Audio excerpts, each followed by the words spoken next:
menjelaskan tentang larutan penyangga atau buffer. Nah, adik-adik tahu nggak buffer itu apa? Nah, di dalam tubuh kita itu terdapat larutan penyangga. Apa buktinya? Nah, kalau kita makan asam, tubuh kita itu tidak berubah jadi asam, atau larutan dalam tubuh kita itu tidak berubah jadi asam.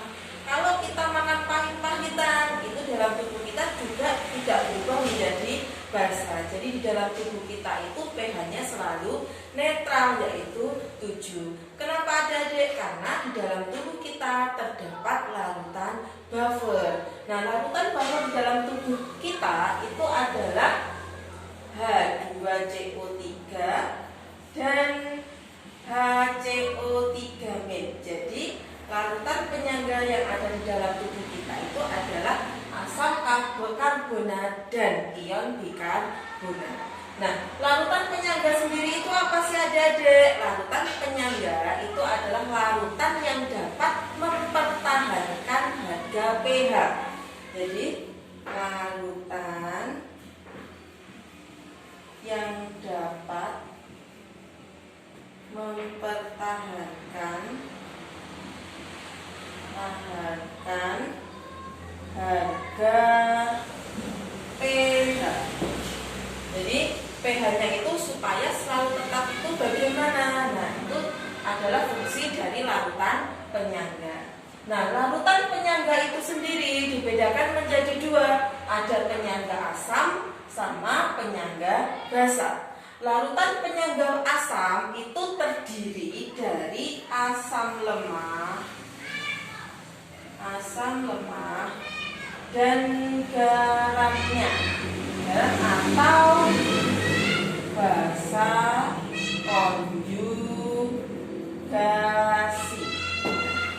Kalau penyangga basa itu adalah terdiri dari basa lemah dan garam atau asam konjugasi. Nah, sekarang contoh-contohnya adik-adik, contoh ya, supaya kita lebih paham, kita harus tahu dulu contoh-contoh asam lemah, contoh basa lemah, dan contoh-contoh garam. Nah, kakak punya contoh asam lemah. Di sini ada contoh-contoh beberapa asam lemah. Nah, asam itu apa tadi adik? Asam itu adalah saat dia dilarutkan dalam air dapat membentuk ion H+. Jadi asam itu memiliki apa? Memiliki ion H+ saat dilarutkan dalam air. Nah, contohnya HF atau asam fluorida. Ini saat ada di air atau dilarutkan maka dia membentuk H+ dan F-. Jadi membentuk ion H+ dan ion F-. Kalau HCN asam sianida harus ada H+-nya, H+ dan Cn- ya. Jadi ion H+ dan ion Cn atau ion sianida. Kemudian asam sulfida ada ion H+ dan ion S2-. Jadi ion sulfida. Kemudian asam nitrat terdiri dari H+ dan NO2-. Ya. Kemudian asam fosfat terdiri dari H+ dan PO4-3-. Jadi saat asam lemah ini dilarutkan di dalam air, pasti dia akan membentuk ion-ion H+ karena namanya adalah asam, ya.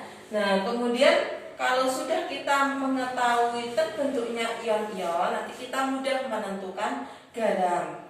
Nah, contoh yang ini hanya cuma 1, disamakan ya adik-adik, hanya 1, di sini sudah 1. Di sini hanya jumlahnya 1, di sebelah reaktan juga 1. Di sini jumlah hanya ada 2, berarti ini harus 2. Koefisiennya harus 2, hanya 2. Hanya 1, berarti di sini juga 1. Hanya ada 3, berarti ini 3. Nah, ini namanya mereaksikan ion-ion yang terjadi dalam asam lemah.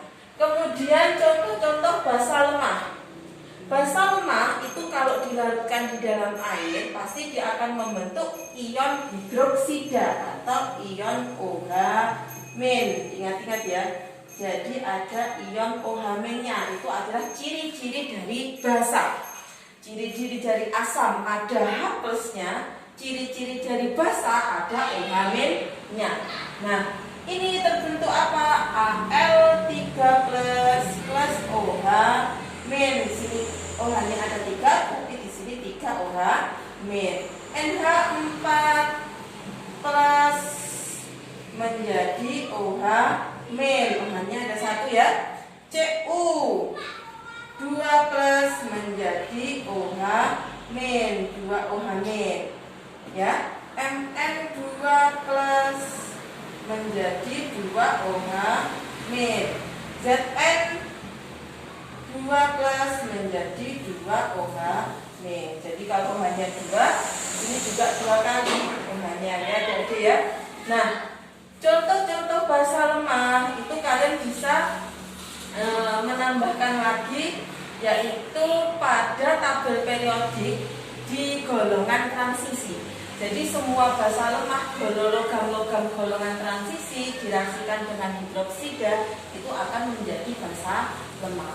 Nah, jadi harus hafal juga. Kenapa kok Cu bisa 2 plus? Kenapa Mn juga bisa 2 plus? Zn bisa 2 plus? Ini bisa dilihat di tabel periodik, yaitu harus hafal di bab sebelumnya, bilangan oksidasi. Nah, kemudian ini contoh-contoh dari basa lemah. Kemudian contoh garam. Garam itu contohnya adalah seperti ini yang sering kita jumpai sehari-hari adalah NaCl. NaCl itu garam apa? Garam natrium klorida. Nah, ini juga termasuk contoh garam. NaNO2 natrium nitrit. Nah, ini garam. Kemudian Na4Cl itu adalah amonium klorida. NH4S amonium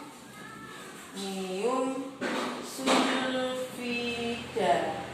Aluminium fluorida. Nah, adik-adik, apa sih bedanya asam, basa, dan garam? Kalau asam itu ada ion H plusnya, kalau basa ada ion OH-nya. Kalau garam itu tidak memiliki ion H plus dan tidak memiliki ion OH min. Jadi tidak ada ion H plus dan ion OH min di sini. Ya, adik-adik ya.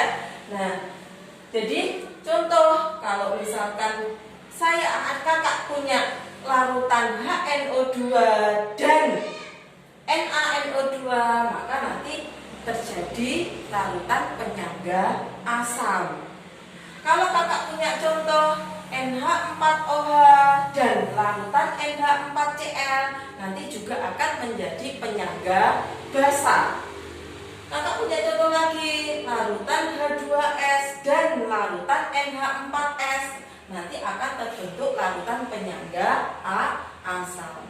Jadi di sini contoh-contoh larutan penyangga.